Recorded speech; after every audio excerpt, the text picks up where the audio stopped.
Thank you, everyone. Welcome to the meeting of the General Plan Update Steering Committee of October 12th, 2020.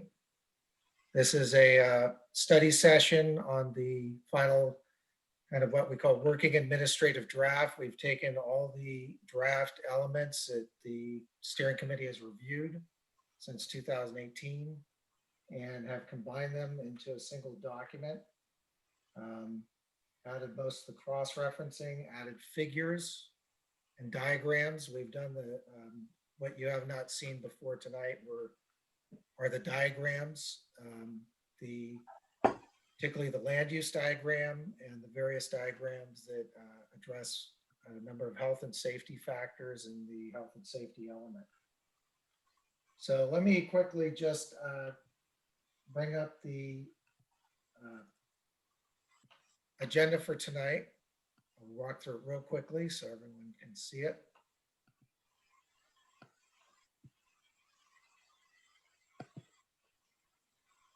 And what we're going to do is start with public comments on items that are not on the agenda tonight.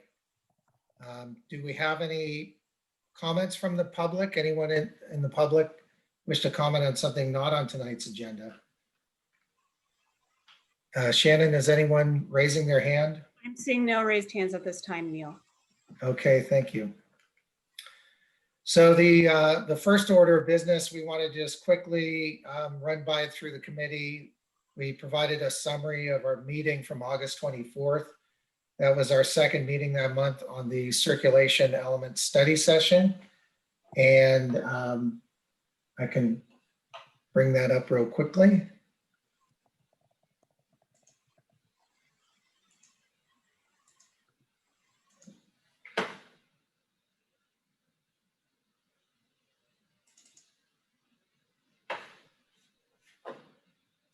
And does anybody in the committee or the public have any comments on the summary of our study session from last month, from August? And I'll put this on screen.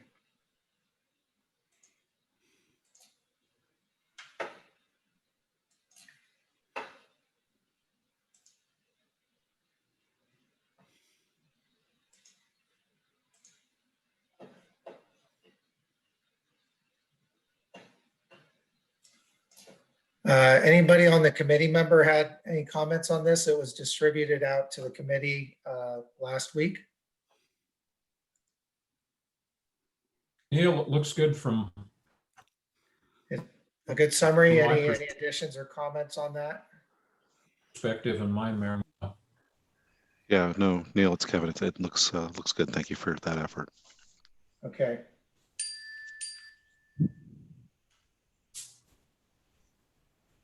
Trying to keep the line open, my message open for Catherine Way. She had indicated she may contact me if she's trying to get onto the meeting. Okay. Now we're going to go ahead and begin discussion on the administrative draft general plan. And let me go ahead and bring that up on your screen.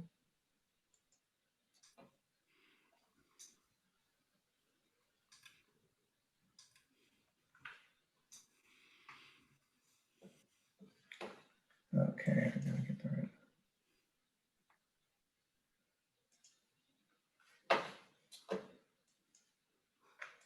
Bear with me here.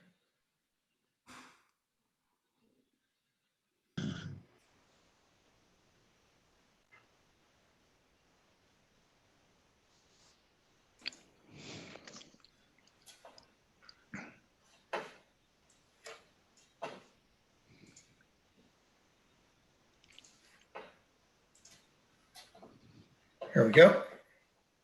Sorry about that.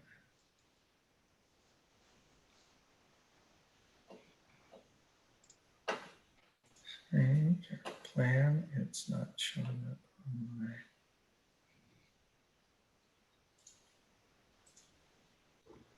Here we go. So I'm seeing the plan. Okay, there you go. Okay, there we are. I'm going to go ahead and start at the beginning of the plan and then we'll make our way through. A few things I wanted to kind of run through on the plan right now. You know, it's a large document, so I'll try to go through it carefully. As I said, we put together all the chapters and there's a few additional edits we still need to complete, mostly just fixes in some of the land use and a few other spots in some of the elements. The numerical order of some of the policies, programs, and not the goals, but the policies and programs following those goals. There's some corrections we still need to do in some of the numerical order. But by and large, most of the document is in correct order. Additionally, we have the land use diagram inserted within the land use section. Some of the diagrams are not inserted within their sections where we'd like to get them, and we'll have them. They are located at the end of the document, and we'll walk through those as well tonight. So you can just be aware of how they're what they're showing and how they're set up.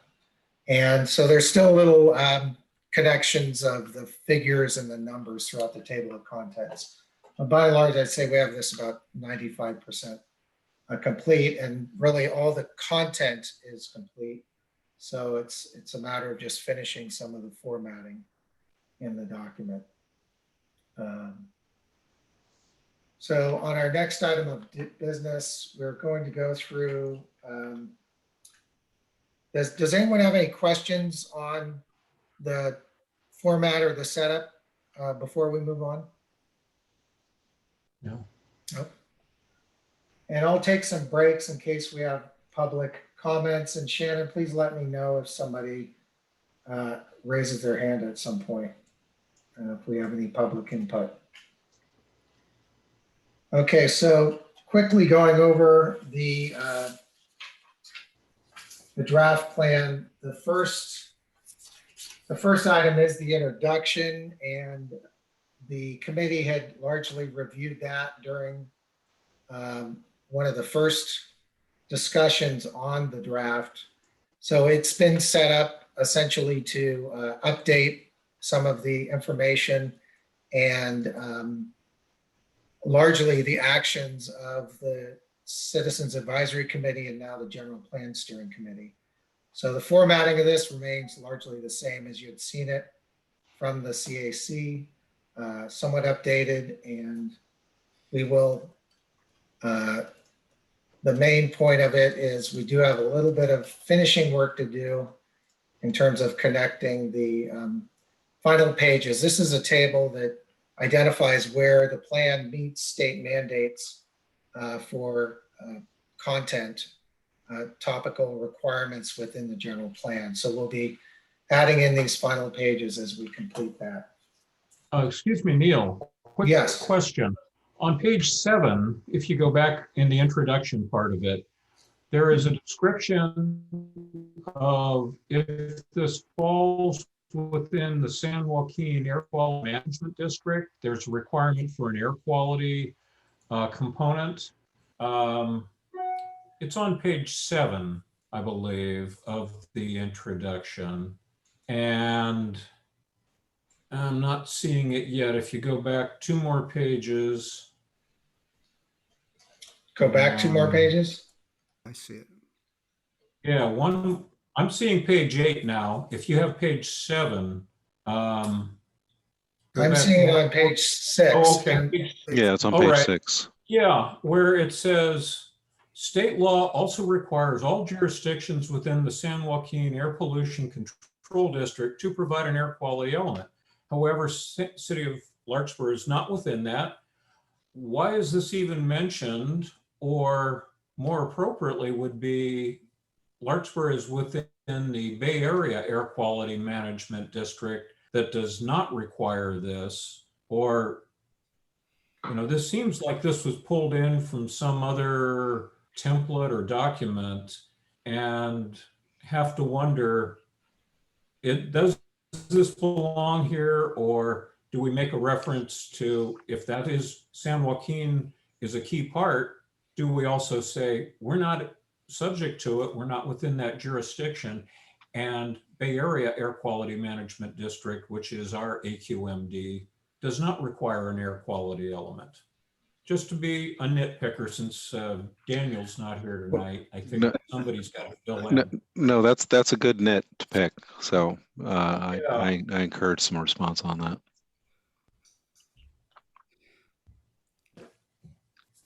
Well, I think on this, in this section, we're trying to be, for the sake of protecting the city and being responsive to any questions about whether or not we should be, for instance, we discussed the environmental justice element and why we don't fall within that trigger.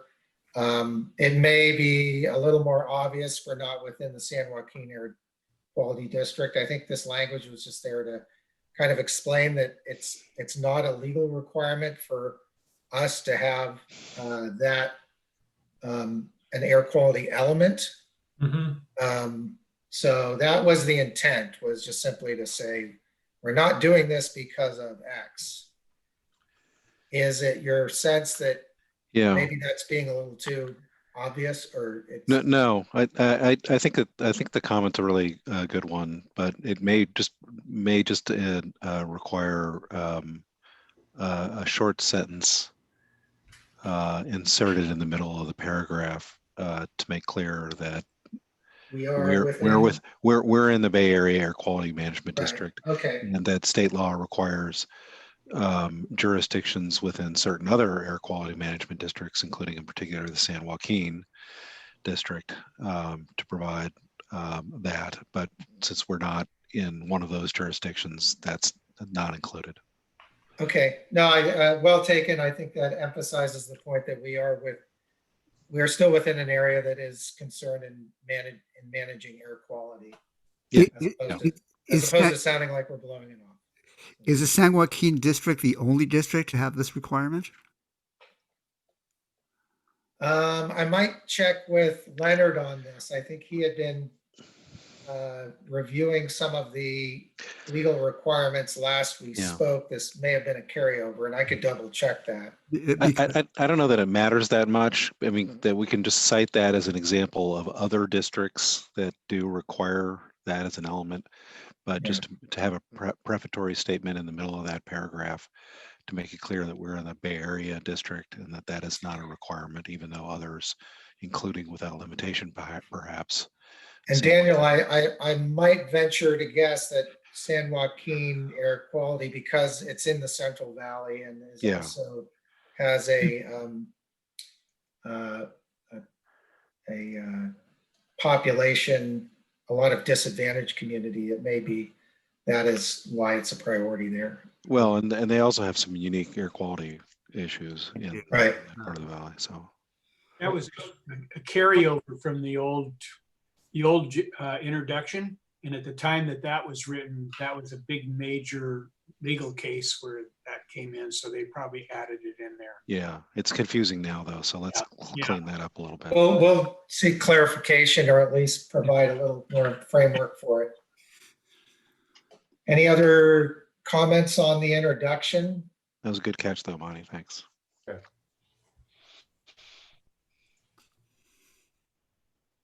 Okay, let me run through this. So our next element is the sustainability element, or chapter. I kind of refer to it because it doesn't function quite the same as most of the other elements. It's more of a narrative that clarifies the significance of these issues of sustainability and the impact of climate change, and how land use and planning decisions can potentially affect our ability to adapt and respond to climate change. Yeah. And one of the main purposes of this section is to sort of placeholder, refer to the climate action plan as the enabling document for really doing climate action planning and programs, but also identifying that within the general plan, there are a lot of policies and programs that tie into addressing sustainability. So it's essentially a chapter really attempting to, for the reader and for the decision makers, to link some of our policies and programs to the greater issue of addressing climate change, and also requiring the city to continue to implement and regularly update the climate action plan, recognizing that there's been continual evolution in both the science and the best practices for addressing climate change. So rather than attempting, some communities have been actually inserting their climate action plan, making it part of the general plan. And rather than doing that, we're simply having the general plan recognize the climate action plan as a tool for the city for that purpose. And as I mentioned, we did sort of model this after similar chapters in general plans that, from Fremont and Palo Alto. Those read nicely, and we've tailored it to address this draft general plan as well as our climate action plan. Leonard put a lot of work into putting this together. And this is not a chapter that the committee had seen before. We had discussed it during the optional elements discussion. And we had a pretty deep discussion about the sustainability elements and these issues. And the committee did agree that it was a worthwhile addition to the general plan, and that referencing the climate action plan would be the appropriate approach. So Neil, since we hadn't seen this before, I actually spent a lot of time on it, going through with it. And I've got to say, the way it's structured and the way it reads is really great. I mean, I think it accomplishes what we need to accomplish. And I thought the way it referenced the other elements of the plan, I thought that was very effective. So I don't even have any nitpicks on this one. Well, I'm impressed to hear that. Thank you. I think Leonard did a great job, and part of the challenge with this was addressing the various topics and kind of making those connections without going too deep into all the various elements and becoming redundant. So I think it's really there to have the general plan recognize the significance of these issues. The only question that sort of cropped into my mind as I was reading it is that some of the sustainability issues are a bit of a moving target. So I don't know when the for the next between now and the next update, there might be additional information that would be useful to the plan. So the one example I did, I tooled around the web a little bit on this one to see whether there was any kind of documented evidence of a connection between certain environmental habits and pandemic outbreaks, and there's no hard evidence of that as of yet. It is being studied, but there could be hard evidence that emerges in the future. So that's the only thought that cropped to mind, is this a little bit of a moving target, and what do we do to accommodate that? Well, I agree. It is. We're seeing a lot of moving targets, and certainly the pandemic is creating another sort of issue or factor to weigh into how to address these GHG reduction issues and climate change and sustainability. And it's presenting some challenges as well as some opportunities. But I do think one thing to keep in mind is the climate action plan process is one kind of like the bicycle and pedestrian master plan, where it can be fairly regularly updated, and you sort of test it against GHG emission reporting every year. So every year we've been doing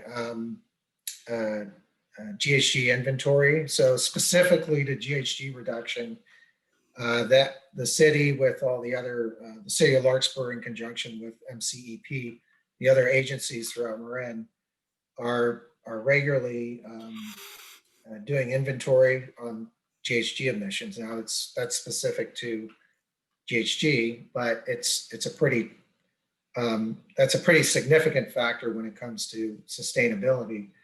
So that's one tool that's been where there's a feedback loop, and at the same time, MCEP is also constantly sort of bringing forward new best practices and opportunities for programs. And the latest, one of the latest things we're looking at are plasticware ordinances and such, which I would say the pandemic has created a bit of a hitch in trying to bring that forward. But just as an example, there's a lot of programs that MCP is working with to further EV charging vehicles throughout the cities, solar panels, just whatever, plastic reduction, waste reduction, water use reduction. So that's something that in itself will continue to be kind of a ongoing feedback loop. Great. I don't know if that helps kind of address the. Oh, no, it does. It certainly wasn't a criticism. It was just sort of an observation about what we're facing. Any other, let me just see if I had any other specific points to mention on this. I don't think I do.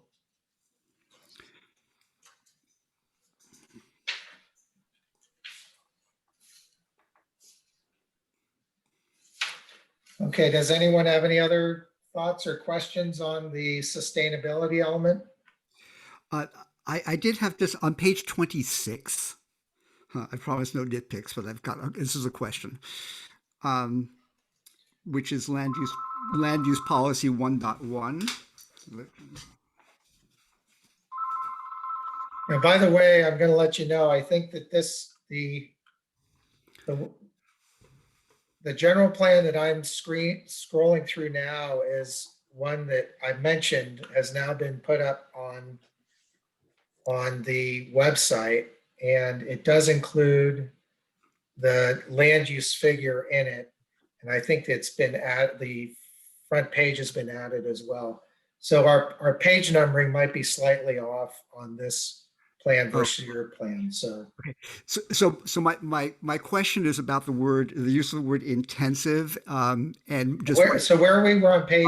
We're on the page you got up on the screen right now, page 26.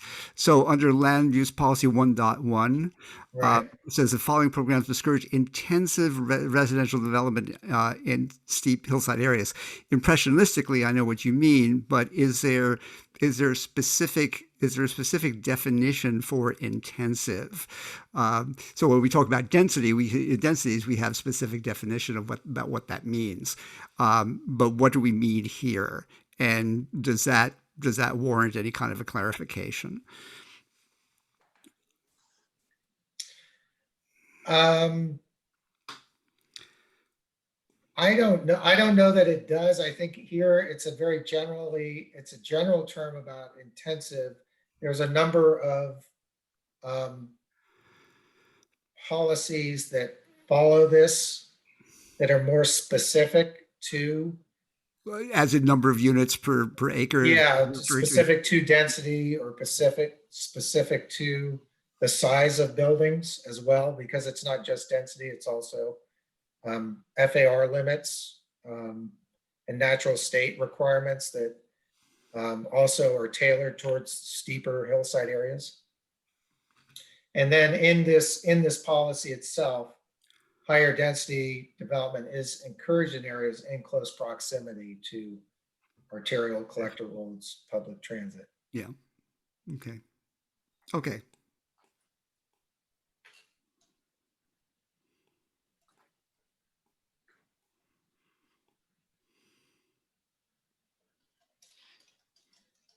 And a lot of this element as well reflects a lot of the updates, as I said, the fact the city is now engaged in a climate action programming. We've updated the building code to be Cal Green Tier 1, much more efficient. You know, a lot of measures, and it's really that's what is reflected, and part of this chapter really reflects our current practices. For now, I'm going to just skip by land use, and then we'll go quickly through the other elements and come back to land use, because I think that'll be a bit deeper dive, a few things I need to just walk through with you. And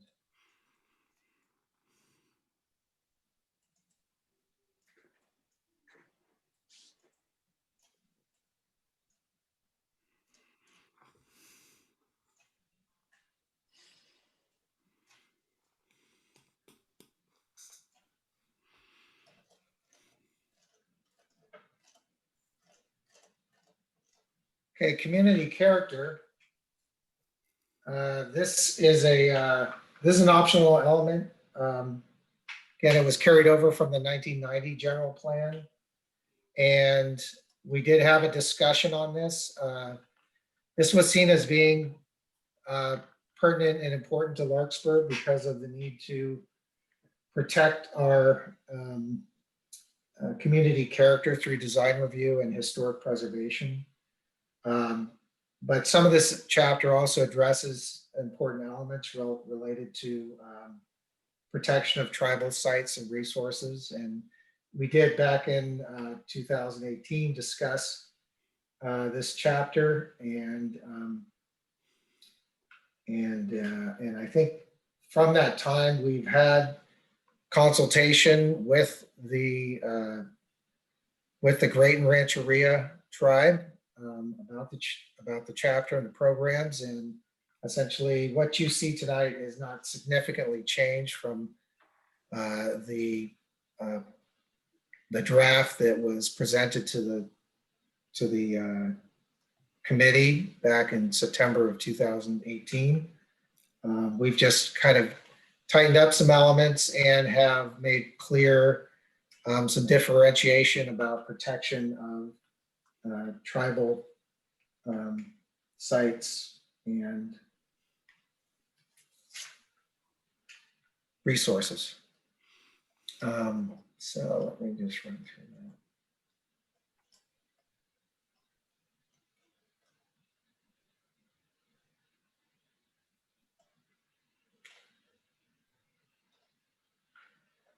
And a lot of that was pulling out the protection of archaeological and cultural resources from what initially the prior community character element had included was a lot of city oversight of these features and these historic sites.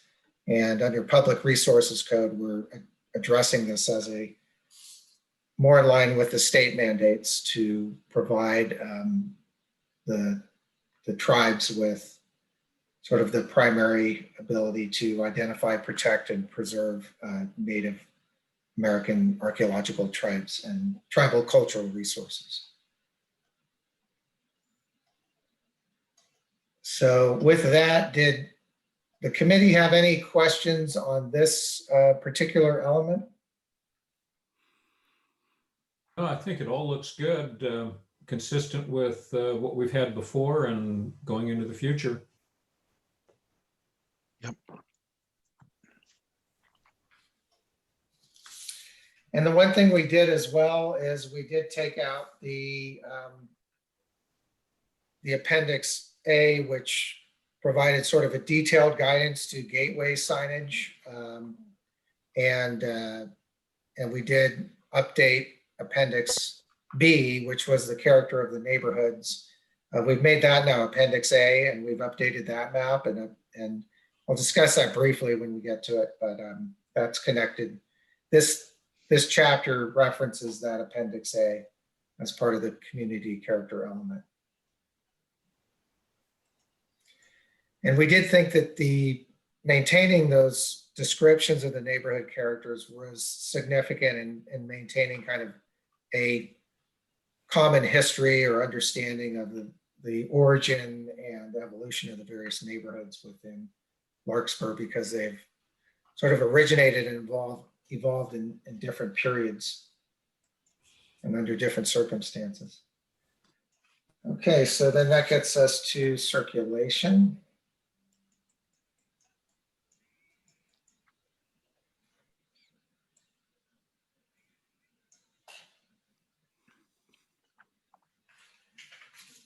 Now, we had two meetings on this back in August, and I think we largely resolved most of the outstanding questions. We did, in fact, let me get down to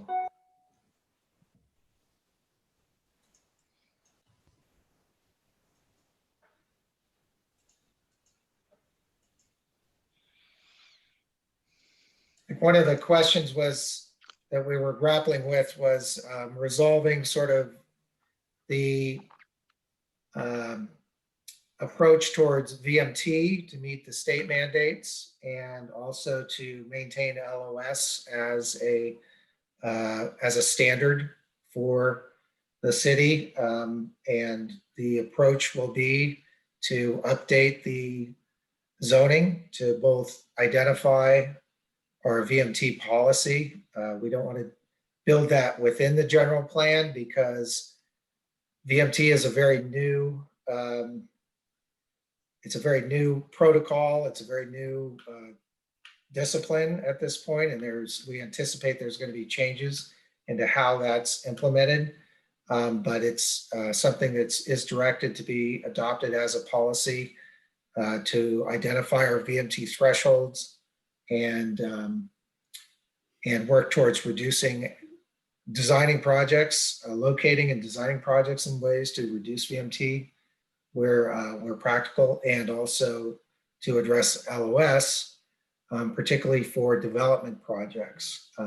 So the standard here is to identify our LOS standards for intersections, maintaining LOS at no less than level D. What we're suggesting is for both signalized and unsignalized intersections, because unsignalized intersections, really the service level functions usually through either through a four-way stop or through side streets. And it's for all practical purposes simpler to just maintain this through a single service level. But we would still continue to implement that for review for significant development projects. So that would be redevelopment of sites or new development for sites.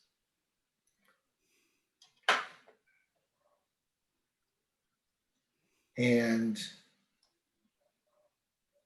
that's a matter of going back to review the cap ordinance and updating it on that, based on that principle.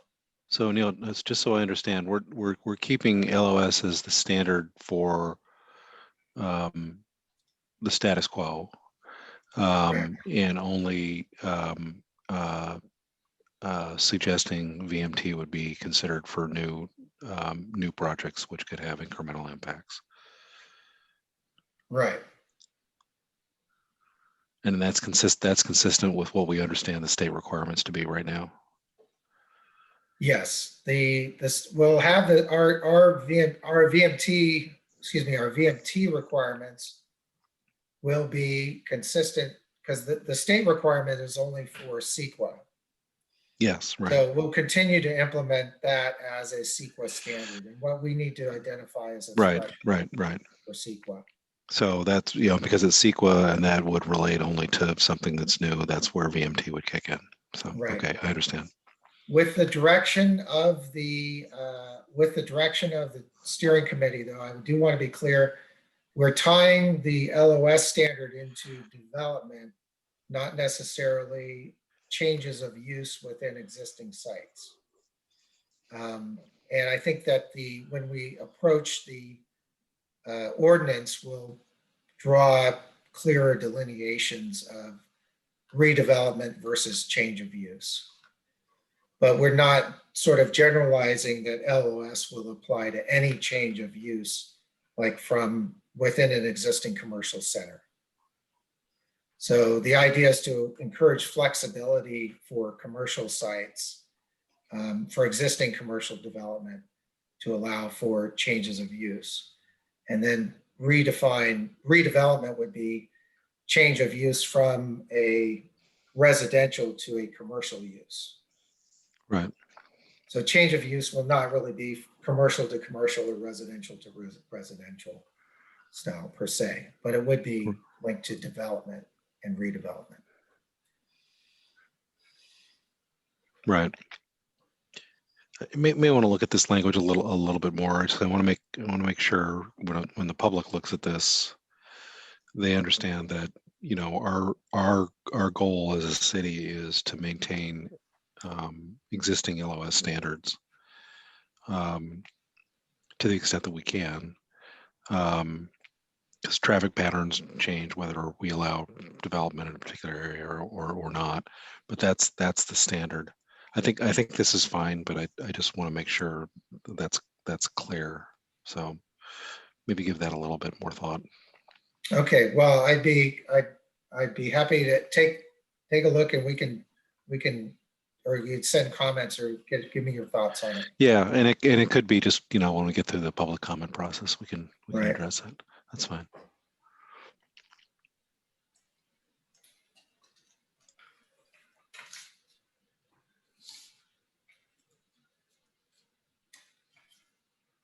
So the other thing we have done is we did, I'm going to jump down to the end of the document real quickly, so bear with me.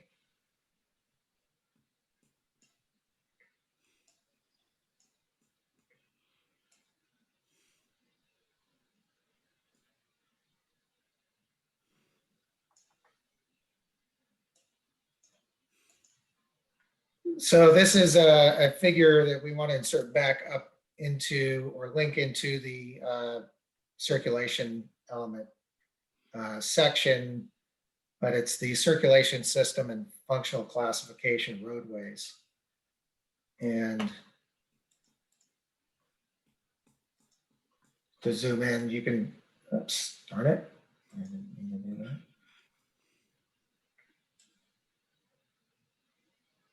There we go.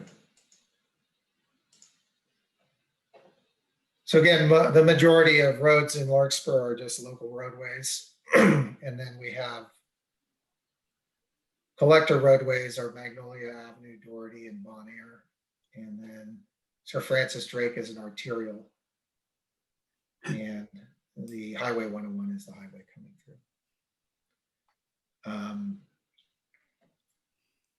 And that's really what's required by state laws to identify your classification of roadways. And the other diagram we have here is the existing bikeways network as well. And those are listed in the table of figures and would be inserted within the circulation element. Now, again, the other thing to remember with the circulation element, there's a lot of the policies, there's a lot more policy and programs leaning towards improving bicycle and pedestrian facilities and multimodal transportation options. And then there's a lot of reference to the bicycle and pedestrian master plan as the implementing tool for bikeway and pedestrian way improvements. So again, not trying to have the general plan function as the bicycle pedestrian master plan, but to kind of keep it as a broad view with overall goals and policies. Any questions on the circulation element at this juncture?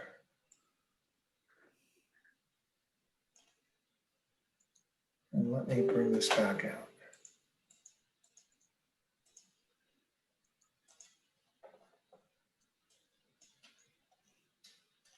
Can everyone see that pretty well? Yeah.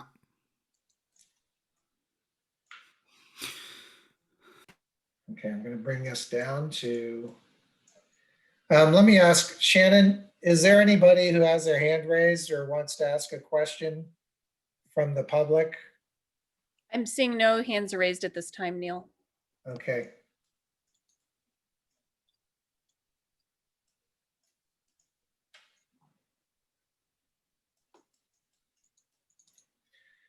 We've done a lot of work to really bring the circulation element up to speed with a lot of the current regional planning, transportation planning and land use planning that is underway, as well as a number of the projects that are currently occurring both in the city and around in the region.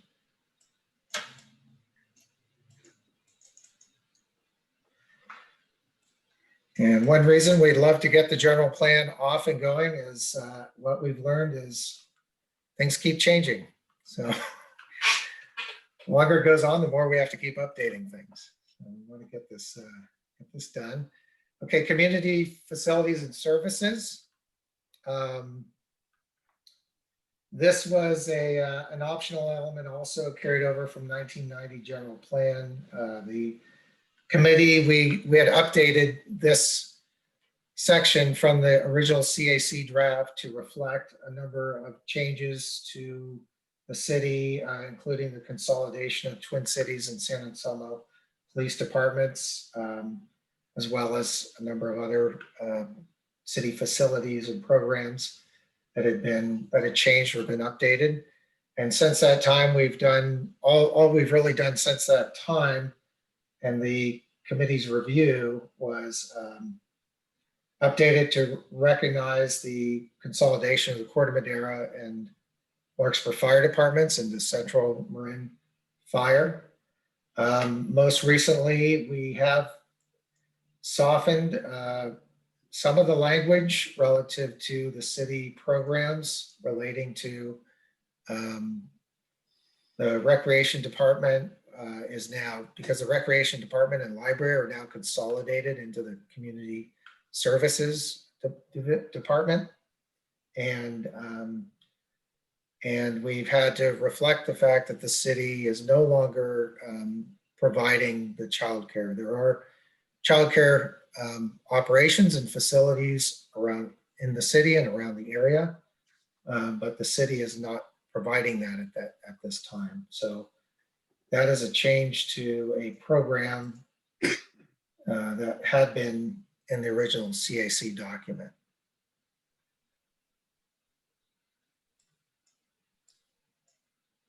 Do you have any questions on this element, any changes? And then I would note there was we do have a figure that relates to this. I'll bring you down to.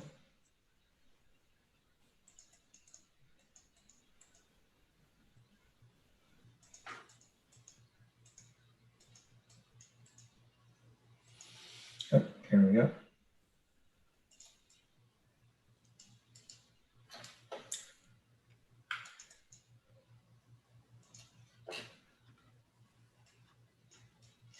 So we've updated the existing general plan had a map, a fold-out map that included a listing of public facilities, and we've updated that to fit this current mapping format that we have taken from our GIS system. And this identifies schools as well as all the fire stations and hospital. Some of the facilities, most facilities within the city, as well as some peripheral facilities in the area, particularly the schools. And these are also identified in the community character element. The schools that are right outside of Larkspur's boundary in the Kentfield area, of which these schools do to some degree serve Larkspur children and persons, community members. Okay, any questions on the community facilities and services element? No, no questions. Looks like you've covered most of the points.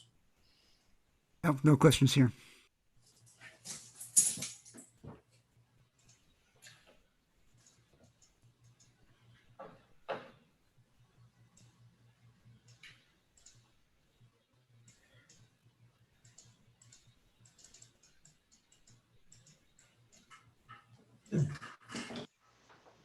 For this, there we go. Okay.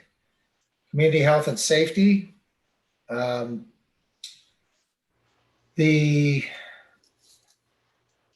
steering committee had reviewed this initially during a public workshop on April 3rd, 2020, and at a subsequent study session we held on April 17th. Excuse me, 2018, not 2020. And again, on April 17th, 2018. And at that time, we had worked with the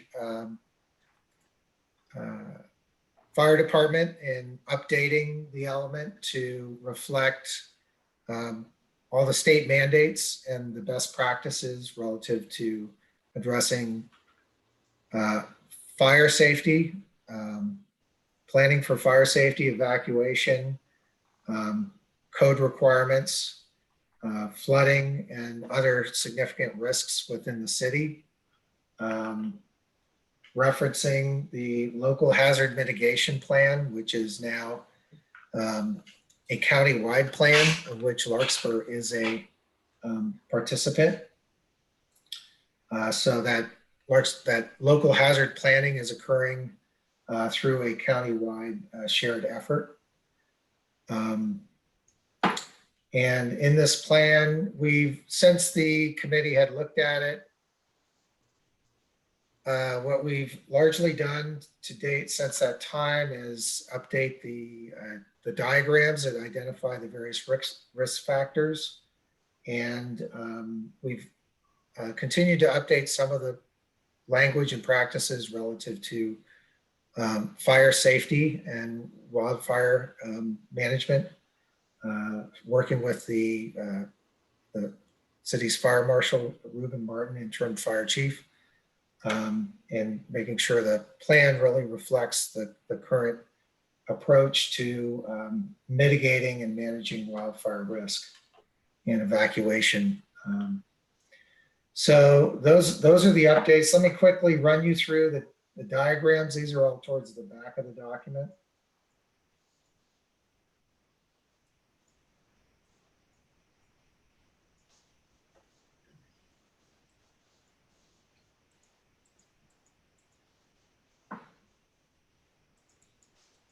Yep. So starting with flood hazard, we have our flood hazard map, which is taken from FEMA and represents our primary flood zone areas of 1% chance of flood to 2% annual chance of flood, as well as the main floodway being the Cordovader Creek. And then we've also provided our the Phoenix Lake Dam inundation map, which is required under state mandates and certainly relevant information. We've also included 3 figures showing near-term 1 foot increase in sea level rise, midterm sea level rise, that's a 2 foot increase, and longer term sea level rise. And I believe it's not identified here, but I believe that is, let's see, that might be 5 feet. 5 feet, yeah. Neil, you might point out that these maps are based on a thing where you can electronically, you can blow these things up and go way into them.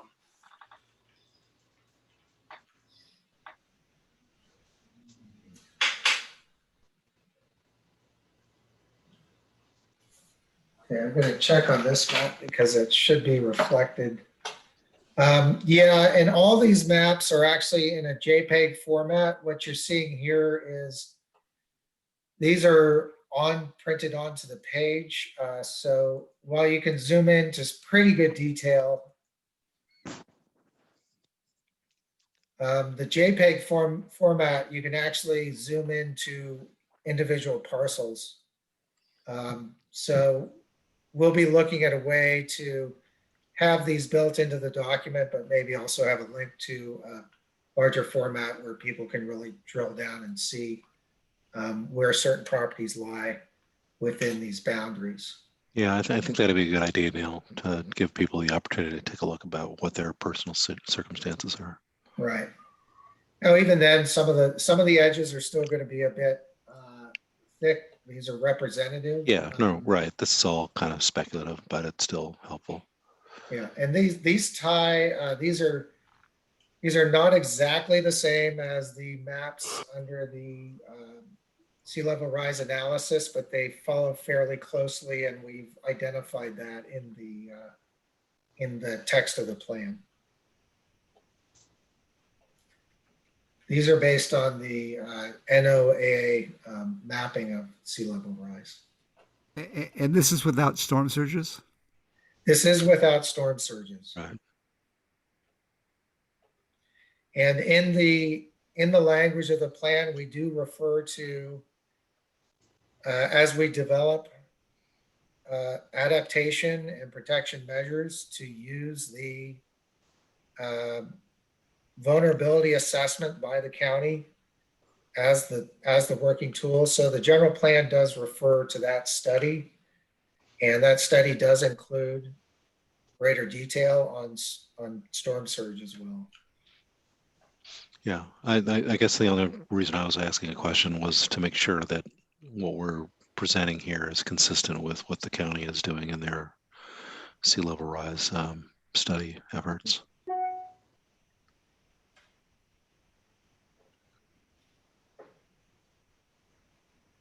So this is a definition of geology, which is applicable to our building code requirements, construction design requirements. While this is required in a general plan, the reality is any significant construction is going to have a geological report and geotechnical report. But this provides the base guidance for that, as well as seismic hazards. Really to give residents, anybody looking to develop or looking to buy or try to understand their property, give them a good idea of what their potential for these various hazards that might exist on their properties. This is actually a map that staff will probably use as much as any within the document. And again, great to be able to drill down, because the slope stability area links directly to our slope use permit review requirements. So depending on how you land within this map, it can result in heightened review or less heightened review, depending on your slope stability, your location within the slope stability zones. These purple lines actually outline an area that is been studied in greater detail. And we have maps that we don't have these in digital format, but we do have maps in staff available here at the city to look for more specific slide areas or really unstable slopes within these hillside zones that are the purple areas. Most of these areas are actually largely in open space areas now, not entirely though. So Neil, that's an interesting map. Is that available in a way that people can look at their individual parcels, for example? Yeah, when you get to the level, and I think we may take a look at the graphics and make sure it's clear, but when you get to the level, again, this PDF print sort of blurs out at a certain degree of Right. But the JPEG, all these parcels really stand out. Yeah, okay. I think it's Yeah, it's really yeah. really important to get that detail available to people. I think Shannon has a comment here. Sorry. Yeah, not to interject, but for the benefit of members of the public and the steering committee, once all this is finalized and before it goes to council, the JPEG version will be up on the general plan update portion of the website after we've discussed Okay. everything here. Okay. And we'll have actually links to that where they'll kind of live if folks want to go and look at, to your point, either their individual parcel or maybe a neighborhood, commercial district, etc. Right. Okay. Good. Good That's question. helpful. Good question.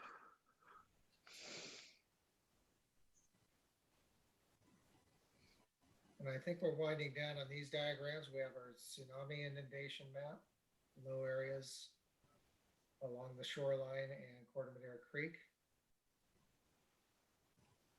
And then these are fire hazard areas. And these represent the city's determination of fire hazard zones, very high fire hazard zones.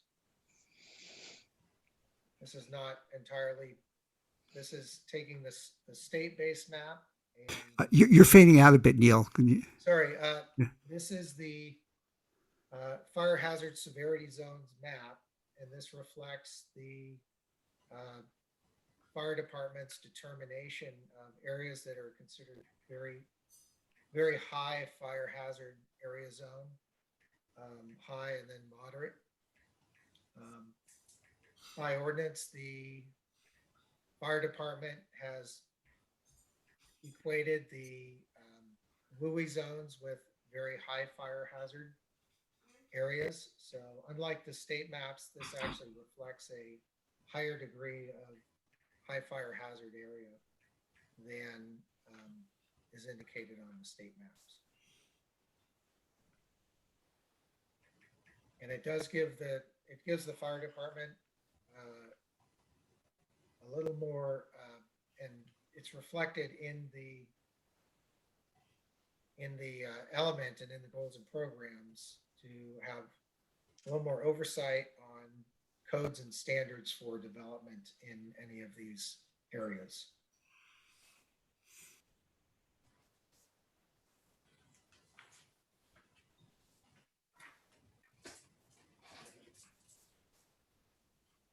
Can you hear me now? Still a little weak, but better. I'll make sure and speak up. I haven't changed anything in my system, so I don't know why it might not be catching me as well. Yeah, I'll try to speak up. It's better. Okay, I'll make sure I'm talking into the mic over here. I might be talking to my screen, so instead of you guys. Okay, and then this map reflects the wildland urban interface.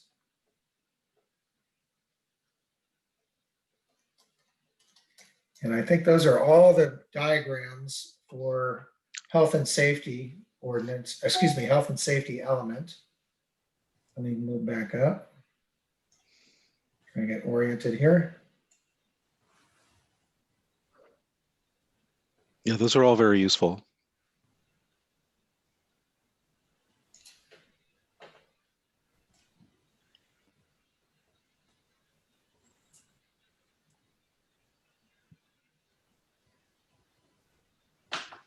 Okay, and then finally, our last other element before land use was the natural environment and resources element. And again, this had been discussed by the steering committee on October of 2018. At that time, we had prepared some edits to better align the CAC draft with the OPR guidelines, general plan guidelines, and included specific policies for mitigation of tree removal, programmatic protection of special status species, and implementing a zoning category for open space lands. Most cities actually zone areas for open space, and historically we've had a open space category or designation in our general plan, open space and parklands, but we have not zoned any areas as open space. We've put them on single family or as RMP, residential master planning. But the direction will be to update the zoning map and create a category that's specific to open space designated areas. Since our last discussion with the committee, we have included the framework for creek and water resource protection, essentially providing language to develop a master plan and management guidelines for maintaining and identifying creeks within the city limits, and flood control measures and preferred stream, bank, and shoreline protection techniques, and establishing a more precise and functional creek setback. So these are things that will be done in concert with updating the zoning ordinance. The element provides general direction and general guidance in that direction. And I think that's it for natural resource. Do you have any questions or anything on the resource protection?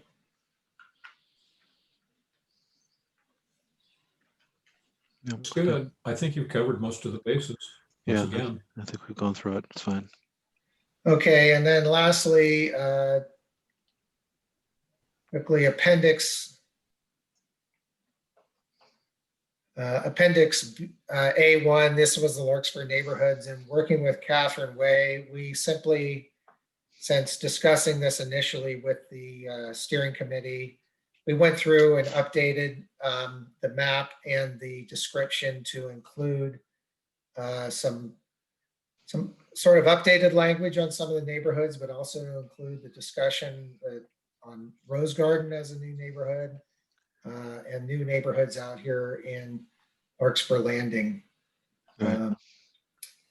And that was really about the most significant part of this was really getting the neighborhoods, the mapping into this format, which I think is a lot easier to follow. Any questions on that? No, that's good. Okay. No, it's good. All right, so let's go to land use.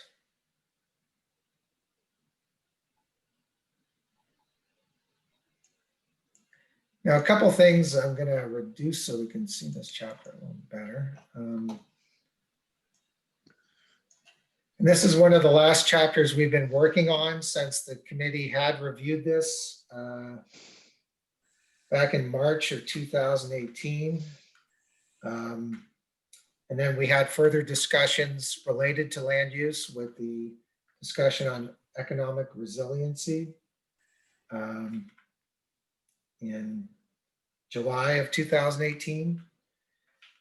And a few things about the way this is structured right now. There is, again, this is the last one we've worked on, and there is a little bit of disconnect on some of the numbering, numerical policy numbers that we had not quite finished updating.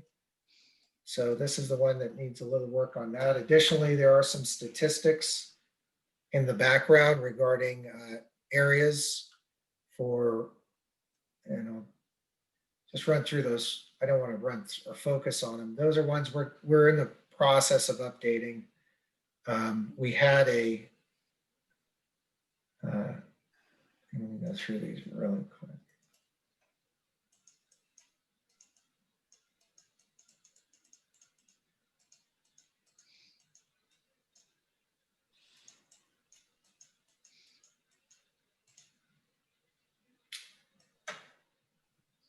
So some of these statistics you'll see, percentage of total acreage is a little dated. A lot of this was last done in 2010, and we started working on getting the updating these numbers in terms of our square footage of commercial industrial area.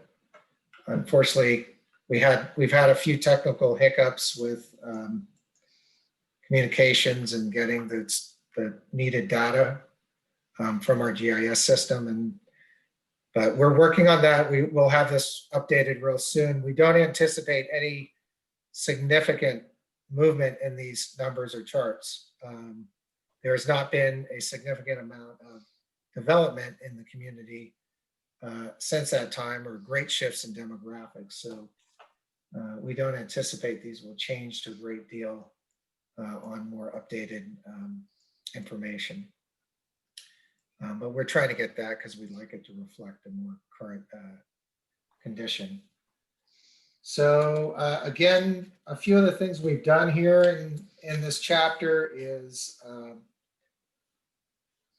seek to implement open space land use designations. We're going to look at an open space zoning district and a parkland zoning district to apply through the zoning ordinance and zoning map. And another thing I'm going to pull up here that we can view, I'll have it ready to view, is the updated map.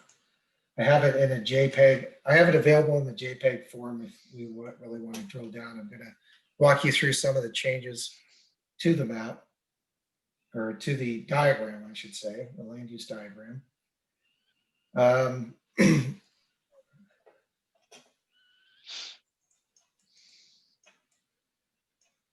The other thing we've done is in the residential zoning is seek to maintain, and I think it's right down here.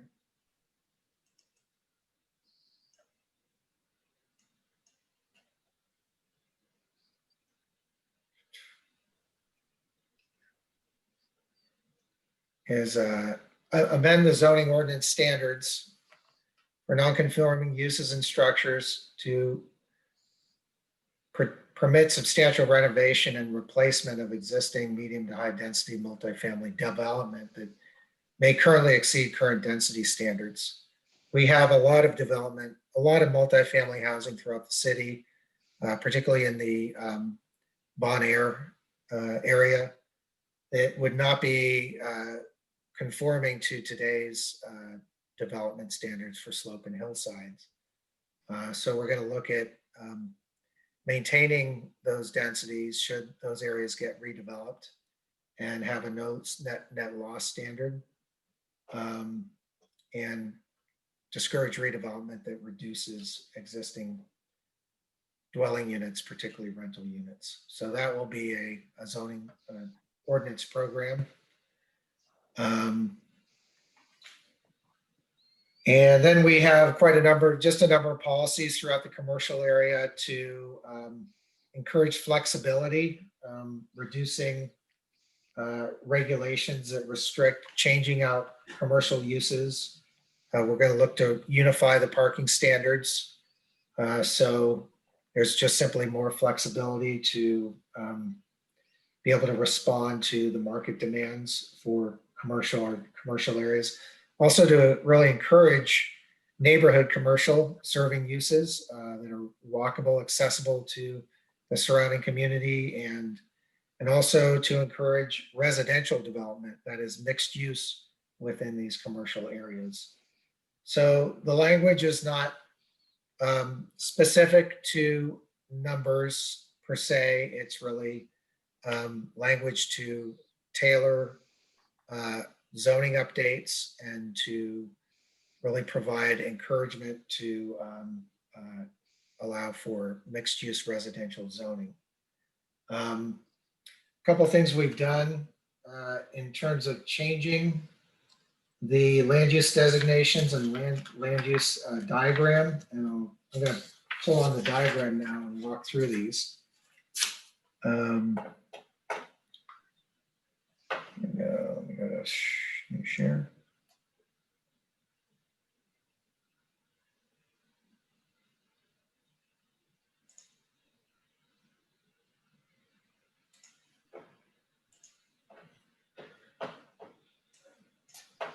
Okay, you do see the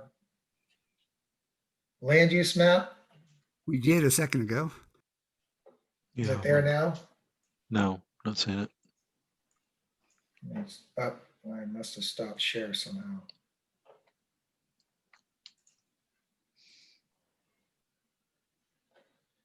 There we go. Okay, you see that? Yep. Okay, a few things that we've done with the land use map, and let me also just have ready, in case you have questions, the existing land use map is available. It's hard to look at, you can't look at two things at one time, but if you have a question or you want to view it, I've got the existing general plan land use map available to view. So quickly, a few things we're proposing on land use changes, and we did identify this towards the end of the element in the background section. And it would be highlighted in the review of the projects, the review of the update during the public hearing process. One is we've renamed what we call restricted commercial to neighborhood commercial. And the fact of the matter is this neighborhood commercial applies only to one area. Every aside from the downtown commercial, which is 3 different districts that are very much designed for more urban downtown commercial walkable uses, the other miscellaneous commercial uses are all just general commercial throughout the city. And, excuse me, that's in the red. The red checkered is general commercial. The black checkered is administrative and professional office. So the one area that we've changed, aside from renaming this to neighborhood commercial, because that really reflects what the intent is, to be commercial uses a little more geared towards serving the local community as opposed to drawing more regional traffic. But it just seemed intuitive to design this entire strip as neighborhood commercial, and including that the update does include a policy to look at creating a master or a specific plan for the North Magnolia area. And we don't anticipate that that this designation will create significant nonconformities within the area. And I think when we look at the zoning, we'll certainly, as we update the zoning, we'll certainly tailor it to meet sort of the existing conditions, but really encourage what we want to do to create more mixed use and local serving commercial that can be accessed through bicycle or pedestrian means. Other things we've done is, so let me get to my notes here. We've instituted a new mixed use designation. This is the only mixed use. We've created sort of an overriding category, and this is in the text, and identified a designation we call mixed use 1. Not very creative, but I didn't want to necessarily attach a very specific value or concept to the district. The way the mixed use is designed, and it reads now, is to encourage what it would be predominantly high density residential use with a balance of some commercial use and or administrative and professional office, and also public facilities where necessary.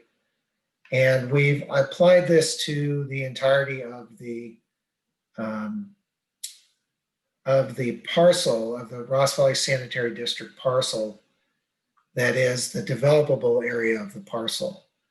So where the prior map that was adopted had carved the site into a commercial designation, a public facility designation, and a residential designation, we're proposing kind of creating a sort of an overlay approach. This would allow the existing precise plan to be implemented if that was the pursuit. We're not creating a conflict with that, but opening the possibility for other approaches to potentially look at shifting location or shifting Yeah. the intensity or potentially the type of commercial use or the type of office use. Yeah, I think that's a good approach. And what we've done with that is identified, again, high density residential, and then we've identified the maximum floor area ratios for commercial uses, and also identified that a hotel use gets a bonus FAR. So there is some built-in incentive for a hotel. It's also currently zoned PD. So this does not propose to change that zoning. So it will still fall within a PD zone. And the other priorities were identified in the description when we do talk about the RVSD site, not the designation itself, but as we talk in the background, and actually I think there's a policy section about the RVSD site, is to maintain or enhance the city's housing goals, to meet or improve, enhance the city's housing goals, and to also make sure there's a connection between the community over here at Drake's Cove, to maintain that spine road or some form of a connection to through the property to be able to connect this community to Larkspur Landing Circle.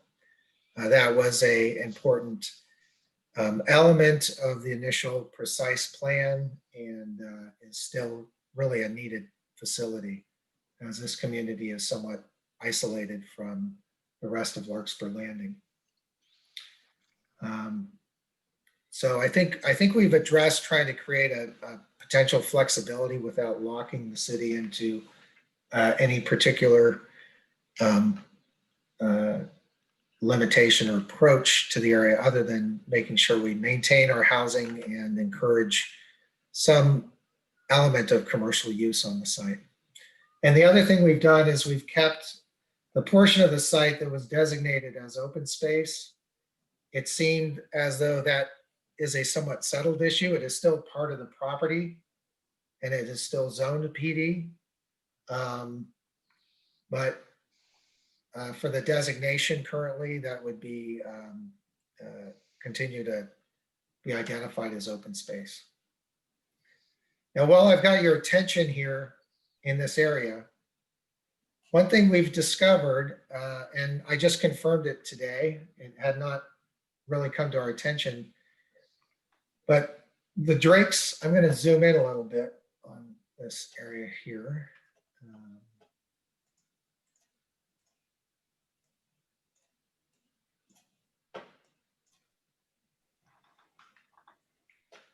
The Drake's Way housing, EAH housing site is located here just north of RVSD. And this parcel of land, that Drake's Way ends here, and this parcel of land is owned by the city.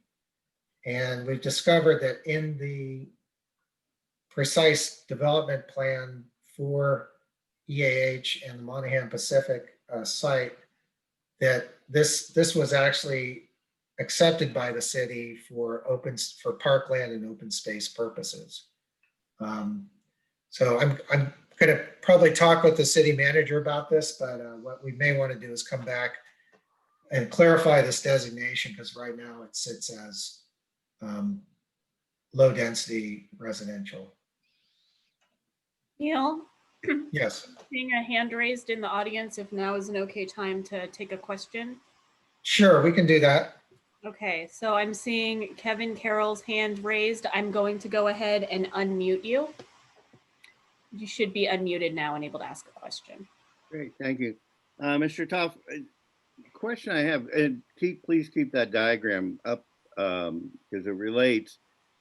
You list 3 mobile home parks on the map, and they're all classified as mobile home parks.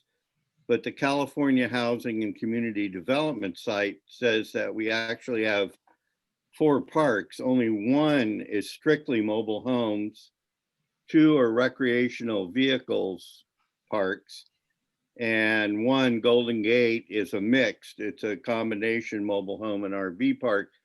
And I'm wondering why they aren't differentiated, because I believe there's some recommendations coming from ABAG about mobile home preservation that would not apply to recreational vehicle parks. That's my question. Okay, well, that's a very good question. And I would start by saying some of what you're seeing here is a carryover of our existing general plan and then the Citizens Advisory Committee draft. So this is reflecting how it's been designated. And I think we could look closer into the designation.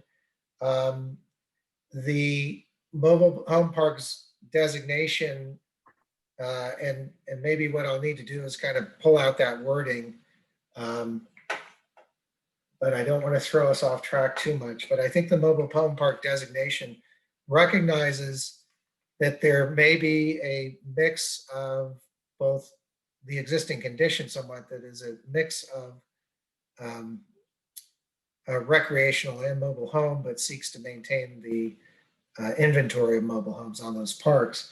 And then I think, as you were saying, while some of the sites may be strictly mobile homes versus other sites, they are under, and some of those sites that are strictly recreational vehicles have been under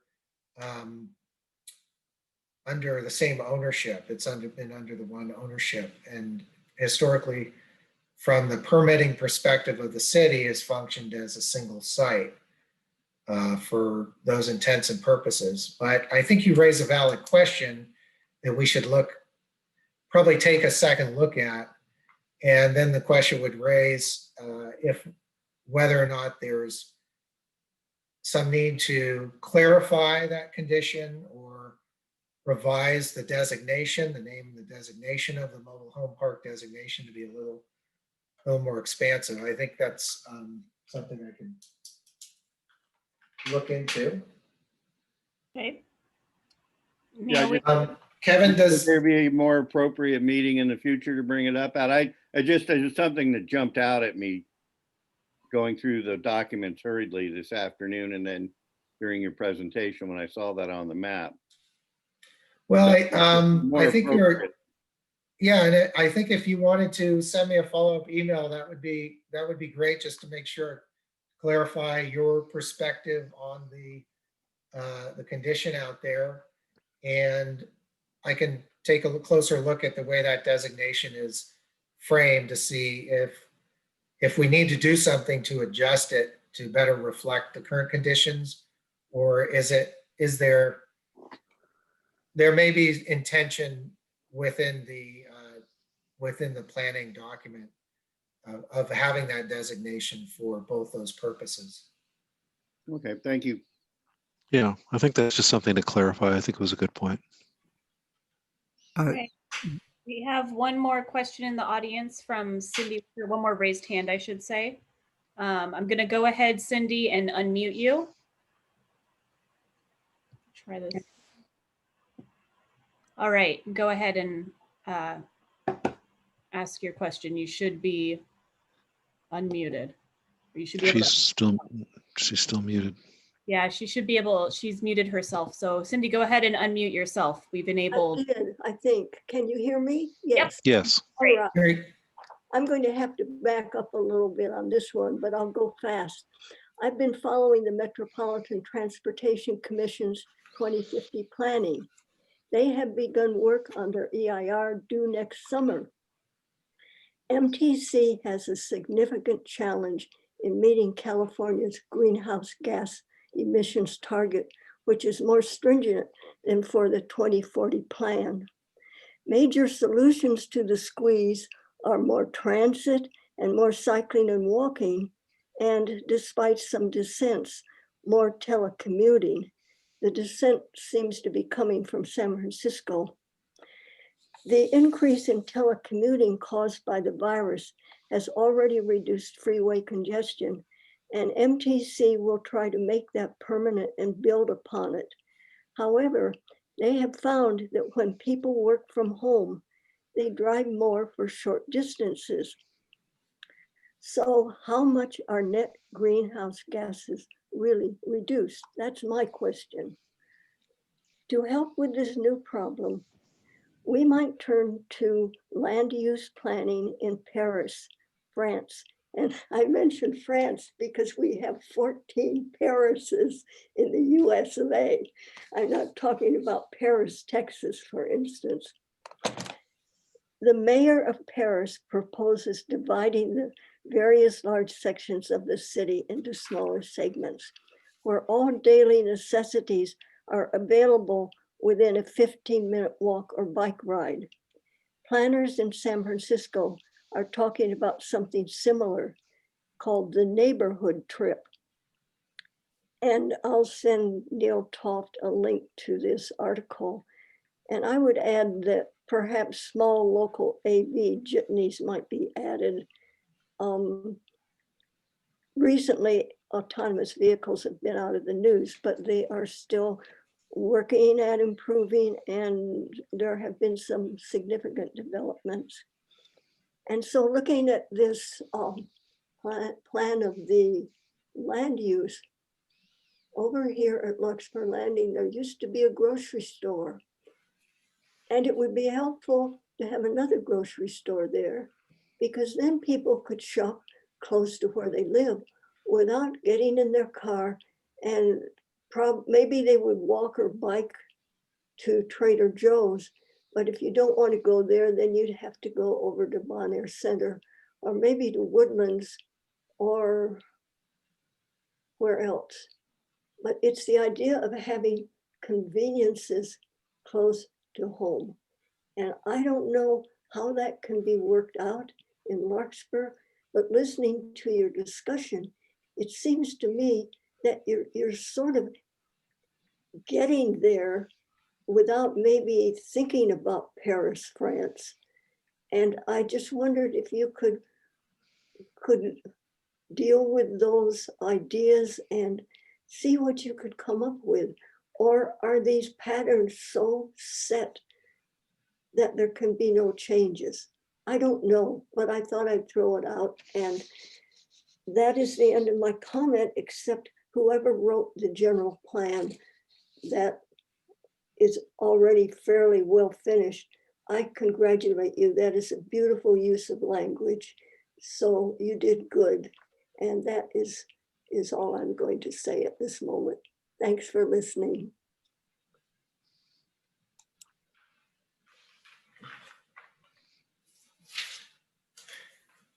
Great. Thanks, Cindy.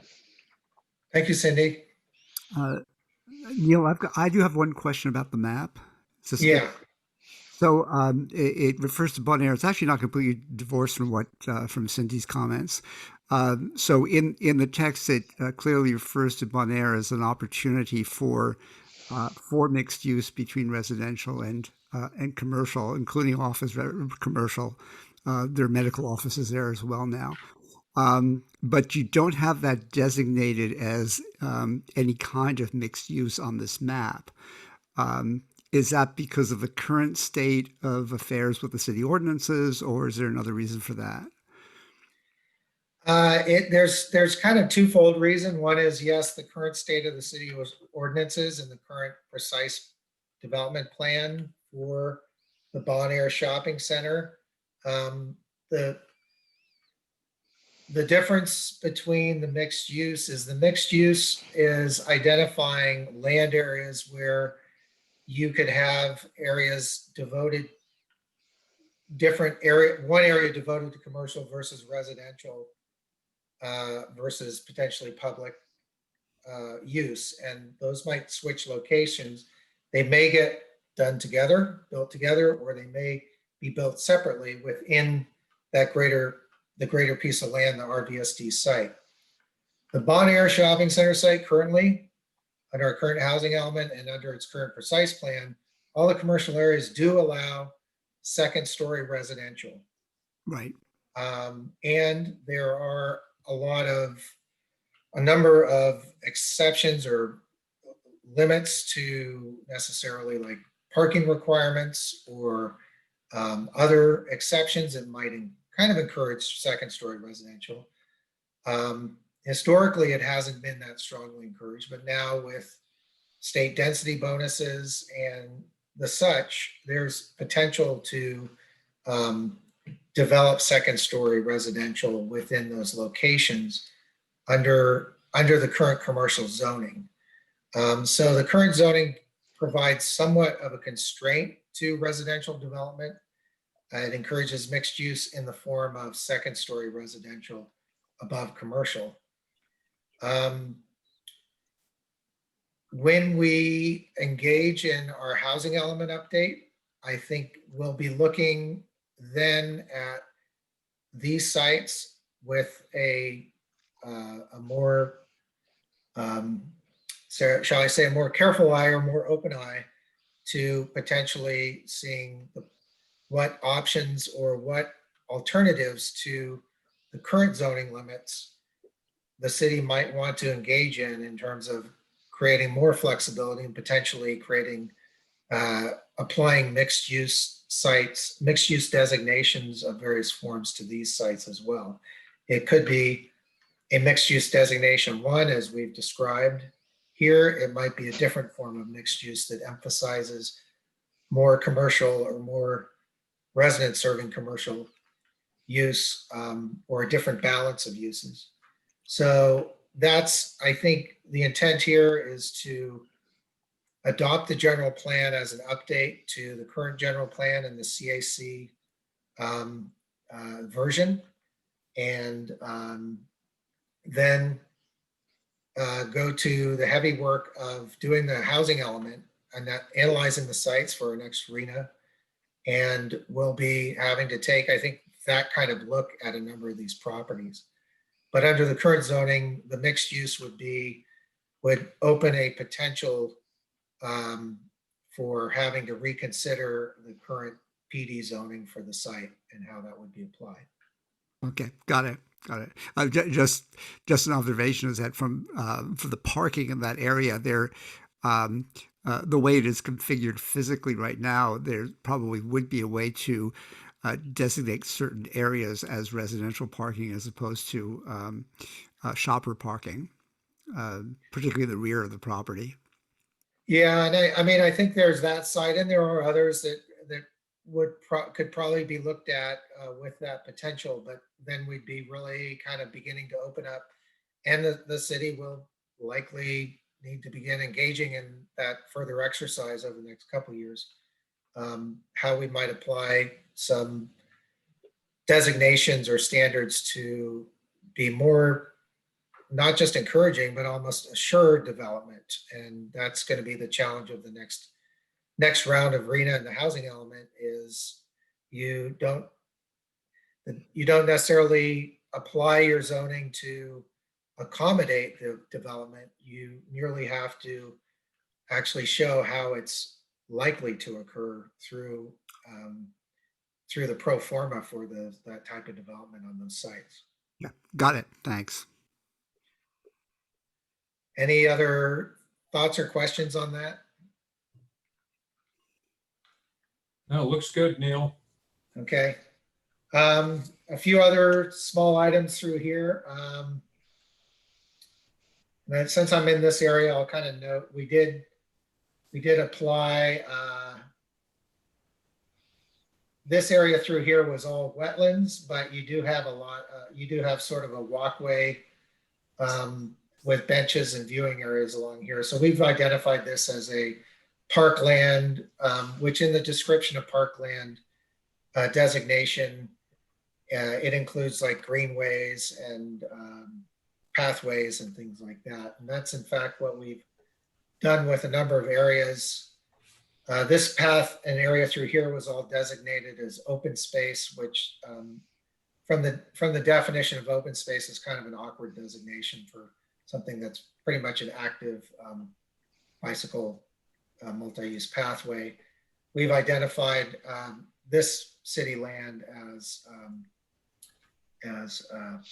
parkland as well in front of Hillview, and parkland along these pathways. And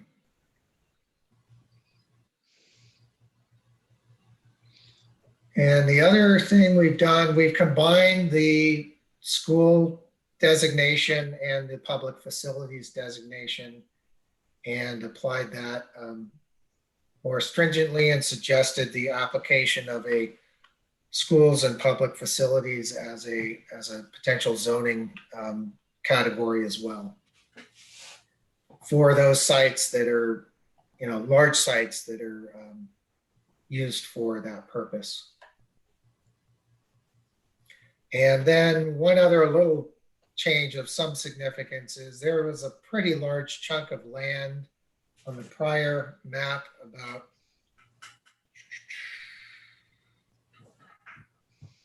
about a 1 acre parcel right on this side of the creek that was actually designated as residential zoning, and we've redesignated that. It's Marin County open space land, so we've redesignated that to open space. So this really follows the back of the private property and the creek bank through that area.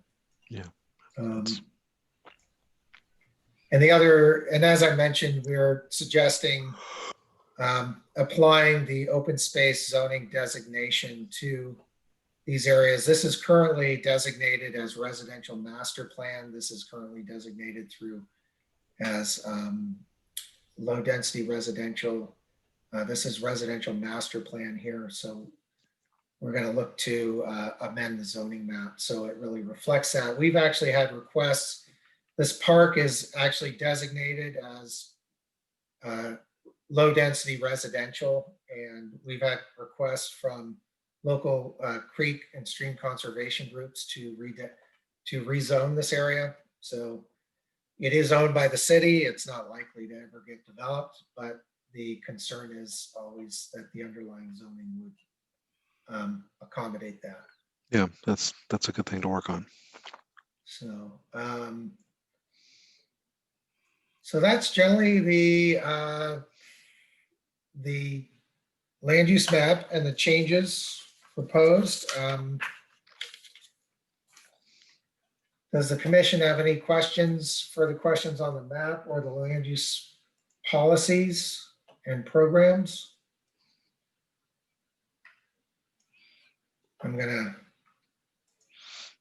No, I think this is a productive conversation.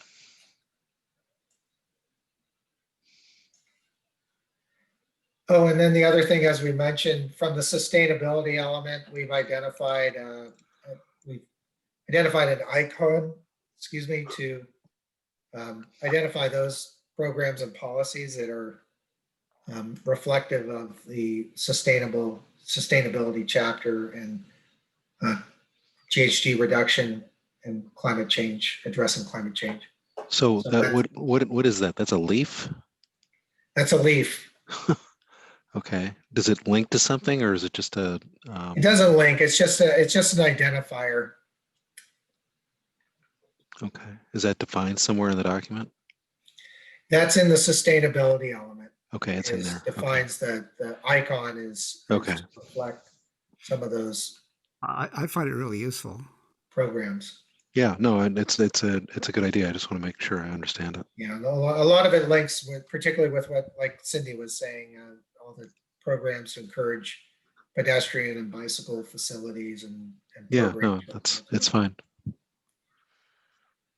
Okay, well, that's about it for the plan. And as I said, we've got a little bit of formatting, a few little fixes to do, kind of finishing work, but the content is largely resolved and ready to go. Our plan is we're working on bringing this to the city council next week on Wednesday to identify present it as finish it off, make it very available to the public as the admin draft and begin the process, identify the process moving forward, kind of where we've been, how we got to this point. And I'll give a much briefer presentation about the format and the content. And we'll kind of walk through the website and how people can navigate, and then lay out the EIR process as we're moving forward. We'll be beginning to prepare our scoping. We're working on that, and then we'll begin preparing a notice of working, communicating with other agencies, affected agencies, and prepare a notice of preparation to go out in a scoping session over the next couple months. Neil, can I offer just a couple of little nitpicks? Sure. Um, Now, are they things you think you could send offline, or do you want to run through it now? I could. That's totally up to you. The one thing that is mostly an area of clarification on page 39, when you list the environmental hazards and safety risks. Go to page 39. Page 39. It doesn't specifically state wildfire. And given the position of the city, and that sort of looming as a hazard of specific concern to Larkspur, that you might want to just add that in that list. We see the nexus. You just Excuse me, I'm on 39. Let's see. There we go. Stop. There we go.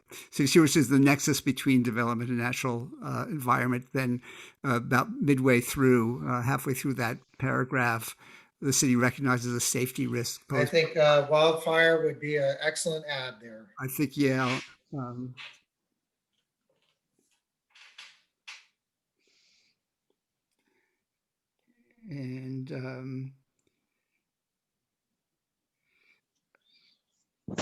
Yeah, I think that's it. I think that there might be a couple of tiny little things I might take offline then at a later time. Yeah, please. And anything you can get me sooner the better. We'll be trying to button this up, get it all, make sure all the cross references are correct, get all the numbering sequences, make sure they're all in order, and the figure numbers. And I think we're hoping to have it kind of in a buttoned up phase by next Monday, certainly before the council meeting, to then present as a public launch of the admin draft for the general plan update. Okay. Maybe we can talk tomorrow just before the planning commission meeting. Hey, that would be great. Why don't we plan on doing that? We'll come online a little early. Yeah, okay, let's do that. All right. Anything else from the committee? No, I just want to thank you, Neil, and everyone who's been involved in this process of getting us to this point. It's been a long time coming. As you know, this has been an interest of mine to bring this to fruition, and I'm very excited to see that we're getting there. So thank you. It's an accessible, easily read document, and I think it's a terrific improvement over what we've had.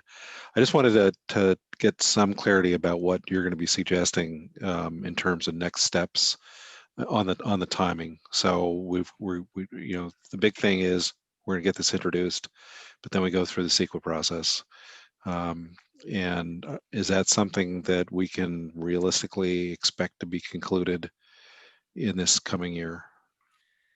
I think the CEQA process will, by the time we have the full draft, a draft EIR, it would be into early next year. And the concept I'm working on is just conducting some workshops to be informative. Yeah. In the meantime, and then as we get to the draft, once we have the draft ready, then it'll go to hearing with the draft EIR. Right. but it seems like we probably could get the CEQA process wrapped up and have an approval by the end of summer or early fall.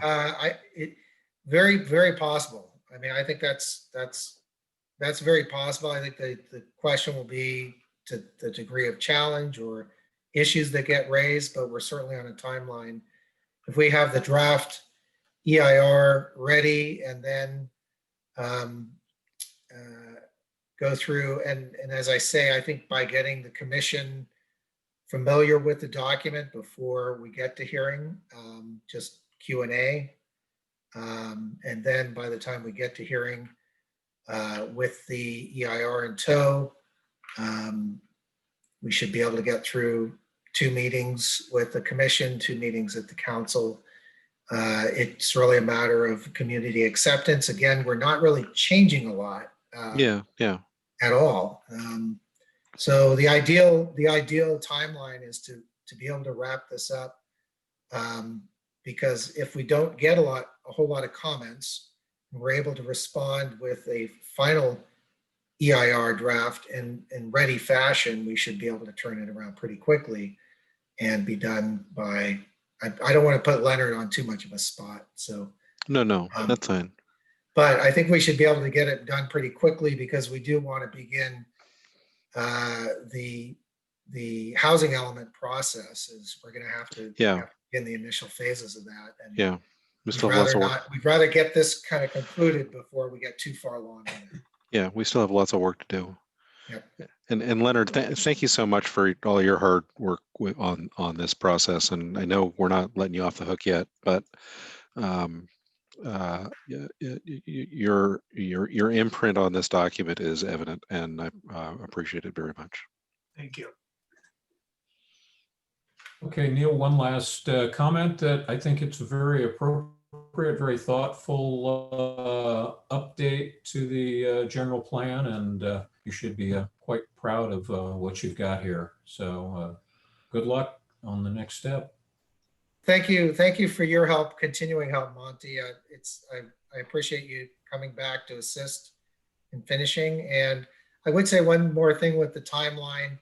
We'll be presenting the city council next week with I think some clarity on the time on what you're asking. I didn't want to kind of jump to those milestones just yet, but no, and I don't want to put you on the spot either, but still, we'll be providing some clarity on that. And I concur with everything that's been said. I think it's a fabulous document, one for the ages. Okay, Dan, do you have any comments? You're on the line here. Well, Neil, I just want to take this chance, particularly with Catherine Way, our mayor, not present, to just thank the whole committee for sticking with this and all the work you've put in, all the time. It's really appreciated. Even though we have a lot more to do, we've gotten a lot done. So thank you very much. And thank you to Neil and to Shannon, who've worked a lot behind the scenes, and to Leonard. All of you have done a great job. Yes, absolutely. I don't know what that was. Okay, Shannon, are there any other hands or anything before we sign off? I'm seeing no hands raised at this time, Neil. Okay. All right. Well, with that, Let's hope for a smooth process going forward and getting this all wrapped up. Okay. All right. Great. Thank you. Thank you all very much. Thank you all. Good night. Good night. Okay, take care. Good night.